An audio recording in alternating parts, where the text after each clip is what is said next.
Fahameravatsika tsiray avindray tatra izao latsinainy maraina fa enam volana oktobra izao no fahazavan'ny tompo aminao ary raha soa indrindra trany mba azahoanao hery ny fandraisana ny ten'Andriamanitra eto.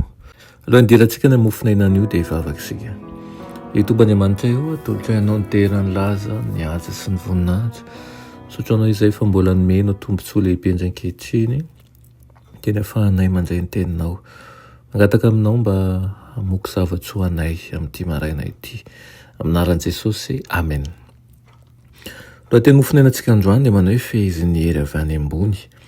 Nalaina amin'ny Koritiana voalohany toko 7 ny 5:20 ka hatramin'ny 7:20 manao toy izao aminaran'i Jesosy. Ary ny mpiazakazaka rehetra dia mahony tena amin'ny zavatra rehetra, kanefa ireny dia mitady sati-boninahitra mety loha ihany, fa isika kosa ny tsy mety loha.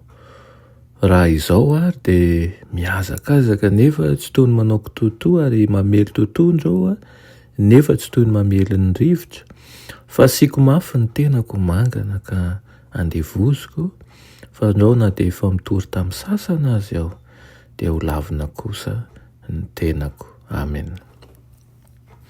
Ny fahombiazan'ny fanavaozana anankiray atao dia miankina amin'ny fahitana mazava ny fahamarinana fototra izay orenany. Etsy an-daniny mitera-doza ny hevitry ny saina ety sy ny fanaraha-pomba izay enjana sady tsy misy aina.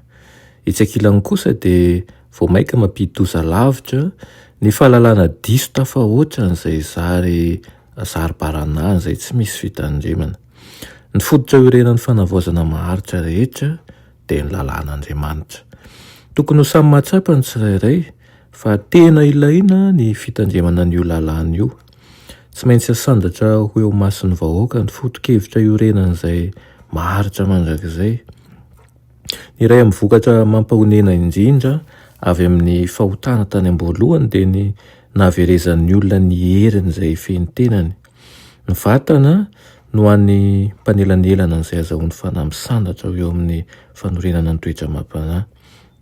Noho izany dia eo amin'ny hamaritany fahavalon'ny fanahy, ny fakam-panahiny mba hampahalemy sy hampitotongana ny hery ara-nofo. Ny fahombiazany eto dia midika ho fileferan'ny tena manontolo amin'ny ratsy. Ny fironan'ny tenantsika ara-nofo raha tsy eo ambany fanapahan'ny hery ambony kokoa dia hitarika marina tokoa ho amin'ny faharavana sy ny fahafatesana azo antoka.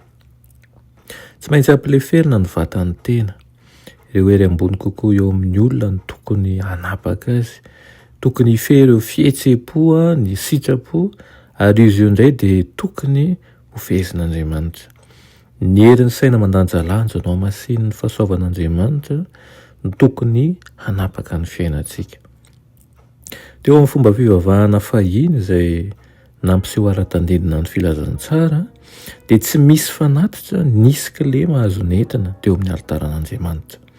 Tsy maintsy ho tsy misy petina izay nampiseho an'i Kristy ary asehon'ny ten'Andriamanitra izany mba hoety manazava an'izay tokony ho toetra ny zanany dia fanatitra velona, masina sy tsy misy tsiny ary sitrak'Andriamanitra.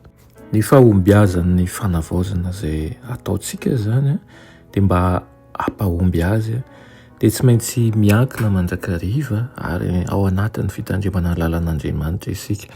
Noho izany dia aoka novo hery, na ny hery ara-tsaina na hery ara-panahy, ary indrindra andeha ao ambany fitantanany fanahy masin'Andriamanitra hatrany isika. Amen. Ny Tompoandriamanitra mbola misaotra anao izay ny amin'izany teninao izany. Angataka aminao izay tompo mba omenao fahendrena, omenao fahiratan-tsaina ihany koa ary indrindra ny ahon-tena ny amin'ny zavatra rehetra mba fanay mifantoka aminao sy ny amin'izay rehetra tokony atao. Aminaran'i Jesosy, amen.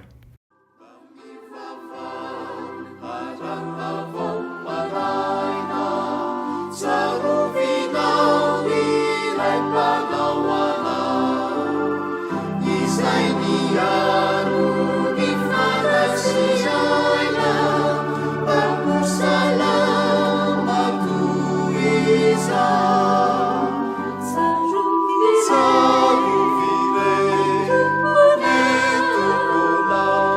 Maria.